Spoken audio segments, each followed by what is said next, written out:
Don and Donna Go to Bat by Al Perkins.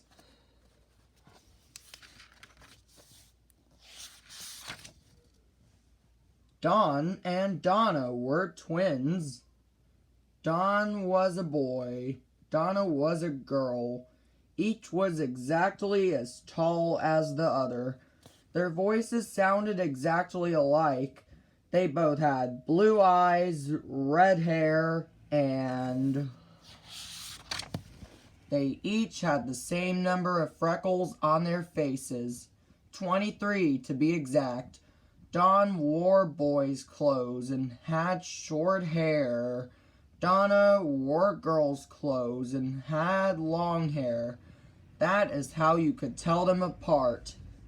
Don loved baseball. Day after day, he would go outside the house and throw his ball up against the wall. He liked to pretend he was a batter who had made a hit. Then he would run and slide into base. On Don's birthday, his twin sister Donna gave him a wonderful present. She gave him a real baseball suit, a ball, a bat, a glove, and a cap. Don was so happy. He took his birthday presents to bed with him every night. He always dreamed he was playing on a real baseball team. Like many girls, Donna did not know how to play baseball, so Don showed her how to play. Donna already could run as fast as her brother. Don showed her how to throw a ball the way a boy throws it. He showed her how to slide into base. He showed her how to hold a bat and how to stand at the plate. Donna didn't like to bat. When her brother threw the ball at her, she was frightened and her knees shook. She shut her eyes tight. Then she swung the bat at that ball. Usually she missed it. But she liked to pitch the ball to Don and run after it when he hit it far over her head. But after a while, Don got tired of batting the ball to his sister. He wanted to play with boys. He wanted to play on a real team, in a real game. So he jumped on his bike and rode away. He left Donna at home, all alone. Later he came home, happy and excited. Donna asked, "Did the boys let you play with them?" "They sure did," Don said, "and they made me captain of the team. We're called the All-Stars, and I'm going to play with them every day." So every day, Don practiced with the team. Then one day, a team from the other side of town showed up. "We're the Reds," they said. "We want to play you. Mr. Walter Smith, the plumber, has put up this big silver cup, a prize for the captain of the winning team. We'll come back and play you tomorrow." But on the morning of the big game, Don woke up with a terrible cold. The doctor came and said, "No baseball game for you today, young man. You stay right here in bed." Don was broken-hearted. So was Donna. "You get on my bike. Take my stuff to the field," Don told Donna. "Maybe one of the other boys can use it." So Donna carried everything out to Don's bike. She tried to load it all into the little basket, but the basket was too small.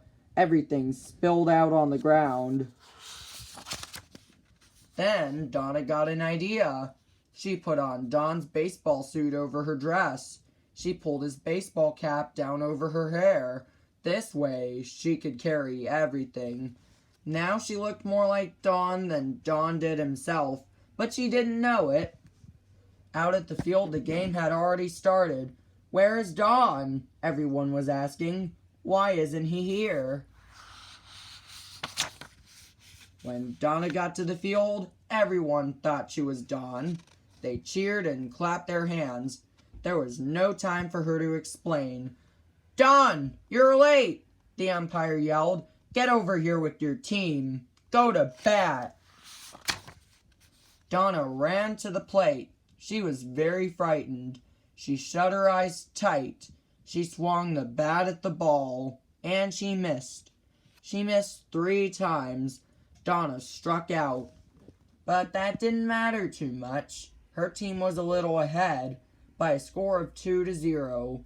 The game went on. Then a terrible thing happened. The Reds got 2 men on base. Then another Red hit a high ball. It went far, far up in the sky. Donna ran to catch it. But the sun got in her eyes.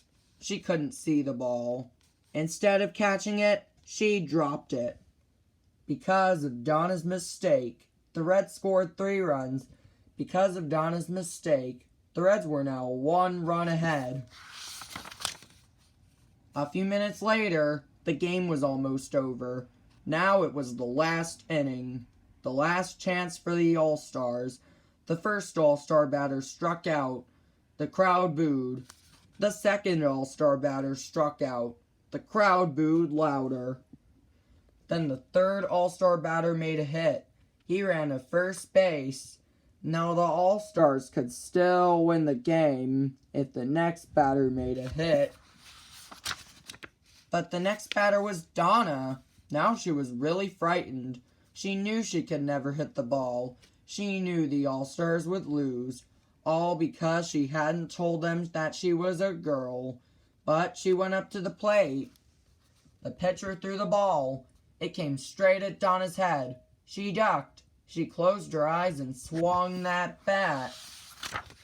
Somehow, that bat hit that ball. Or perhaps that ball hit that bat. Away the ball flew. Run, Dawn, run! The crowd yelled. Dawn? Thought Donna. Oh, they mean me. So she ran. She ran faster than she had ever run before. She ran to first base. The other All-Star ran for second. Run! The crowd yelled. On around the bases, Donna ran. The other All-Star came in across home plate. The score was tied now, 3-3. But could Donna make it? The Reds left fielder had picked up the ball. He was throwing it home. Donna had to get there before that ball did. Slide! Everybody yelled. So she did slide, just the way her brother had showed her. Safe, called the umpire. Hooray! Yelled the crowd. Donna had scored the winning run. Donna had won the game for the All-Stars. Everyone crowded around Donna. The All-Stars laughed and shouted, but Donna was not laughing. She was afraid they would take her cap off and find out she was a girl. She got down on her hands and knees and crept out of the crowd. She jumped on Dawn's bike. She started for home, but they saw her go. There goes Dawn! The crowd yelled. They all started after Donna. When she got home, Donna hid in the cellar. The crowd rushed into the house. We want Dawn! They shouted. I'm up here, he called. They found Dawn in bed. They thought he was just tired from the game. Then Mr. Walter Smith, the plumber, gave Dawn the beautiful big silver cup. Dawn could have let everyone think he had won the game, but he told the truth. I've been here all day, he said. It must have been Donna who won the game. Where is she? Everyone started looking for Donna. They looked under beds. They looked behind doors. They looked in back of curtains. Finally, they found Donna hiding in the cellar closet. They dragged her out, and Mr. Walter Smith, the plumber, gave Donna the beautiful big silver cup. But that was not all. The All-Stars made Donna the manager of the team. Now she doesn't have to bat anymore, but she goes to all the games. She's in charge of everything. She takes care of all the baseball bats. She's in charge of all the baseballs, and all the baseball gloves, and the catcher's mask, and the water bucket, too. Donna keeps score at all the games, and the All-Stars keep on winning more and more big, beautiful cups. This year they won 23 to be exact, the same number of cups as Don and Donna have freckles. The end.